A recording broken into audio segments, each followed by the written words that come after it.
Pessoal, tudo bem? O meu nome é Mário Henrique, eu sou integrante do grupo PET Matemática do FSM. Como vocês já estão sabendo, nesse vídeo eu vou falar um pouco para vocês sobre raízes e vou apresentar um primeiro caso de racionalização. Esse vídeo faz parte de um projeto em parceria com o grupo PET Física também da UFSM, onde nós desenvolvemos um mini curso de pré-cálculo e pré-física. E essa aula foi baseada numa apostila que você pode encontrar na descrição. Como é a primeira vez que ministramos esse mini curso e de forma online, na descrição você encontra um formulário onde você pode deixar a sua opinião sobre o material que produzimos. Seria muito legal se você pudesse responder para a gente. Mas então vamos para o nosso conteúdo. Para falar de raízes, primeiramente eu vou falar sobre a raiz quadrada. Se tomarmos a e b maiores ou igual a zero, a raiz quadrada de a será o número b, tal que b ao quadrado é igual a a. E abaixo vocês conferem a notação da raiz quadrada.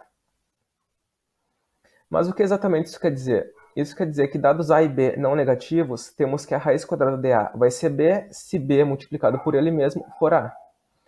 Como exemplo, nós temos que a raiz quadrada de 9 é 3, uma vez que 3 ao quadrado é igual a 3 vezes 3, que é igual a 9.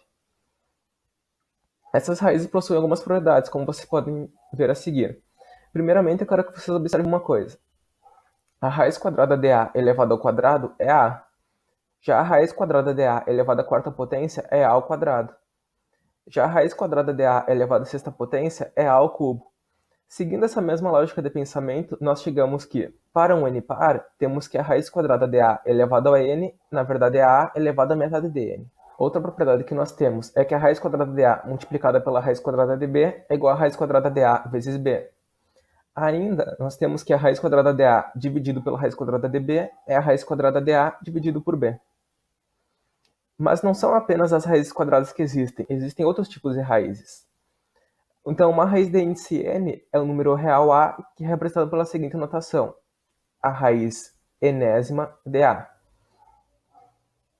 Isso quer dizer que a raiz enésima de a é b se b elevado à enésima potência for a. Ou seja, a raiz enésima de a é igual a b se b vezes b vezes b n vezes for igual a a. Notem que aqui o índice da raiz, nesse caso n, indica quantas vezes a raiz deve ser multiplicada para que nós obtenhamos o radicando a. Então, vamos trabalhar um pouco a definição da raiz enésima e alguns exemplos. Se n é par e se a é positivo, a raiz enésima de a é um número positivo b, tal que b elevado à enésima potência é igual a a. Logo, a raiz quarta de 81 é 3, porque 3 elevado à quarta potência é 3 vezes 3 vezes 3 vezes 3, que é 81. Porém, se a é negativo, a raiz de índice par não está definida no conjunto dos números reais. Logo, a raiz quarta de menos 81 não existe nos reais, já que um número elevado a um expoente par não pode ser negativo no conjunto dos reais. Ainda, se n é ímpar, a raiz enésima de a é o número b, tal que b elevado à enésima potência seja igual a a. Nesse caso, se a é positivo, então b também é positivo, e se a é negativo, b também é negativo. Então, a raiz cúbica de 125 é 5, já que 5 ao cubo é 125.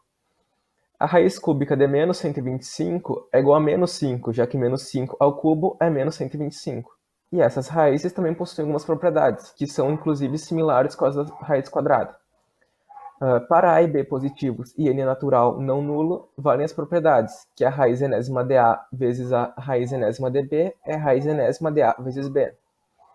Já a raiz enésima de a dividido pela raiz enésima de b é igual a raiz enésima de a sobre b. Percebam que isso é válido porque ambas as raízes possuem o mesmo índice, neste caso, n. A raiz enésima da raiz emésima de a é a raiz n vezes m de a. Já a raiz enésima de a elevado a m é a raiz enésima de a elevado a expoente m. Agora vamos falar um pouquinho sobre os exemplos dessas propriedades.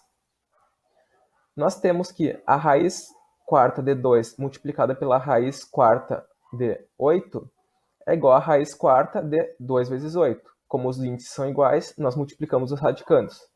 Por sua vez, isso é igual a raiz quarta de 16, que é igual a raiz quarta de 2 elevado à quarta potência. Esse índice anula esse expoente, logo nós ficamos com 2. A raiz cúbica de 400 dividido pela raiz cúbica de 10. Como nós temos o mesmo índice, nós podemos colocar a fração dos radicandos dentro da raiz, ficando então com a raiz cúbica de 400 dividido por 10. Isso é a raiz cúbica de 40. Só que 40 ele pode ser escrito como 8 vezes 5. Logo, nós temos a raiz cúbica de 8 vezes 5. Como aqui nós temos um produto no radicando, nós podemos fazer o passo contrário do que foi feito anteriormente. Então, isso é o mesmo que a raiz cúbica de 8 multiplicada pela raiz cúbica de 5. Porém, 8 é 2 elevado ao cubo. Logo, o que nós temos é a raiz cúbica de 2 elevado ao cubo vezes a raiz cúbica de 5. Novamente, esse expoente anula esse índice e nós ficamos com 2 vezes a raiz cúbica de 5. Agora nós vamos falar um pouquinho da racionalização. O primeiro dos casos que vocês ainda verão. Chamamos de racionalizante de uma expressão que contém radicais outra expressão que, multiplicada por ela, dá um resultado sem radicais. Mas o que isso significa exatamente? Significa que você tem uma expressão, então, com um radical, e daí você pensa, eu não queria uma expressão com radical, então eu vou encontrar outra. Então vejamos alguns exemplos de como isso funciona. A racionalizante de raiz de 3 é raiz de 3, uma vez que raiz de 3 vezes raiz de 3 é a raiz de 9, que é igual a 3. Ou seja, nós tínhamos uma expressão com radical, nós encontramos outra expressão que, quando a gente faz essa multiplicação, o nosso resultado é uma expressão sem radical. A expressão racionalizante da raiz cúbica de 2 é a raiz cúbica de 4, já que a raiz cúbica de 2 multiplicada pela raiz cúbica de 4 é a raiz cúbica de 2 vezes 4, que é a raiz cúbica de 8. 8, por sua vez, é 2 elevado ao cubo. Então, esse expoente anula esse índice e nós ficamos com 2. Nós tínhamos uma expressão com radical, nós multiplicamos por outra expressão e obtemos uma expressão sem radical. Agora vamos ver um exemplo da racionalização no denominador. Nós temos então 10 sobre raiz de 5. O que nós queremos é uma nova expressão sem esse radical aqui no denominador. Então, primeiramente, nós podemos multiplicar o numerador e o denominador por raiz de 5, já que como nós estamos multiplicando e dividindo pelo mesmo valor, essa operação não se altera. Então nós temos 10 vezes raiz de 5 dividido por raiz de 5 vezes raiz de 5.